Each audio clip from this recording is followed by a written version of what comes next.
Hey everybody, Aleza Zepp here with a daily racing form. I am going to go over my favorite pick 3 sequence with y'all for this Saturday, May 25th. I selected it because I think there's some good chances for some value plays, and it just seemed like a lot of fun because we get a little bit of everything. It's Gulfstream race 7, 8, and 9. It starts off with a 7 furlong race on the dirt. It's a stakes race. Then we pivot to a 10,000 claimer on synthetic, and then go back to a stakes race going long on the turf. So variety is the spice of life. We get a little bit of everything here. Let's dive into that first leg, Gulfstream race 7. This is the big drama stakes. It's a $100,000 race for 3-year-olds and up. Timeform predicts a slow pace that favors front runners, and Vivir con Alegria is by far the best early speed and should lead an uncontested pace. Now, will today finally be his day? Maybe. Since coming to the US a year and a half ago, he's run 9 times and has never won. 7 out of those 9 have been going this distance, and he's gotten second in 4 of them, however. When I glance at the track biases for those races, though, they've almost always favored closers, so I do think today could be his day if he gets the pace advantage that I expect.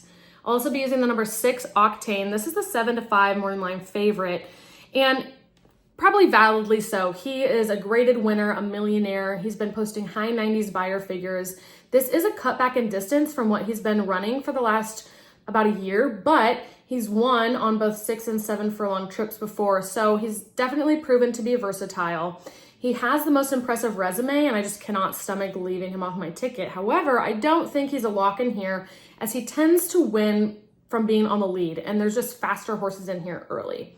I'll also use the number 7, Ticking, at 20-1 morning line. So I really liked Ticking for the Sir Shackleton Stakes, but he ended up having a terrible start. I want to show you that break.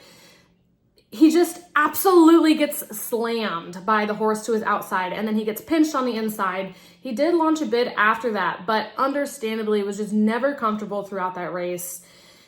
That also had a lot hotter pace than I expect today's race to have, so I would not be surprised if he's much closer to the pace than what Timeform US predicts. The race before that was his second after being gelded, and he really stepped it up a notch, winning at 42-1. Every race he has won has been going 7 furlongs, so this is definitely his preferred spot. And at 20-1, for me, he's absolutely worth including in my pick 3, and if y'all end up playing exotics in this race, I would recommend not leaving him out. The second leg is race 8. It's the $10,000 claimer race going 5 furlongs over synthetic. So for this one, I'm going to use number 2, Wicklow Gal.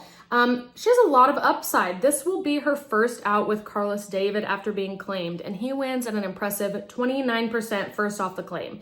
He's taking a new approach when it comes to distance with her, as she's been running exclusively routes for over a year. She likes to be in the lead and tends to get it, which is really what you want in a 5 furlong race. But the question is if she'll be fast enough to do so amongst these other sprinters. But with her race record running all those routes, we know she is fit as a fiddle. The number 3 will also be on my ticket, Heir to the Roar. She's coming off of a win and ran almost back to her lifetime best in that race. There's one stat, though, that really swayed me to include her here. Even though her trainer is only a 5% trainer overall, he is 47% for winning last start, and it's a surprisingly decent sample size of 15 horses. So if he pulls this off 1 out of every 2 times, I'm going to include her on my ticket. Finally, the number 4, Love Making Sense. She won a similar race at Gulfstream in April, closing from off the pace and posting her lifetime best buyer of 76. Has absolutely glacier workouts, but that's on brand for her. And her trainer also is 0 for 29 on the synthetic, but I think she might just break that for him this weekend, break that losing streak. Vasquez is returning to ride, who got her that victory and her lifetime best 2 back. Finally, race 9 is the Mr. Steel Stakes, going 1 1/16 on the turf for 3-year-olds and up. I'll be using the number 2, Marwad, at 6-1 morning line. He should be the late pace in here. I like his workout pattern in April and May quite a bit. He had 3 super quick works and then 1 slow one last week. The graded races that he ran in last fall were just over his head, but I think this spot makes a lot more sense for him.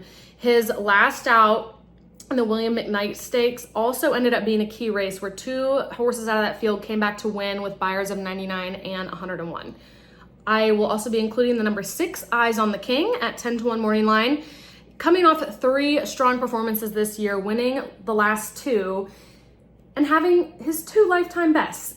Stakes Company proved to be a little too difficult for him last year, but he just seems to really be developing nicely into his 4-year-old year. And at 10-1 is a good price. He should be on or near the lead, which is his preferred spot. And finally, the number 7 Main Event. It is the morning line favorite at 7-5, and it is hard to deny this 5-year-old's resume. He's won a third of his lifetime starts and nearly $500,000. He loves this distance at 1 1/8 miles, wiring the field in it multiple times, including the Grade 3 Kent and the Grade 2 Fort Lauderdale last December. He lost his last 2 starts, but there's absolutely no shade on those losses. One being in the Grade 1 Pegasus World Cup turf, and the other being a Grade 2 where he tried to stretch out to 1 3/8 miles and was caught at the end. You know, he did, however, repeat his lifetime best buyer that race of 96. So he is in form and ready. So this pick 3 is $27 for $1. I'm hoping it doesn't chalk out and we land one of these bombs. If so, it really should pay nicely. So best of luck to you on all your wagers this weekend, and especially if you wager with me on this pick 3.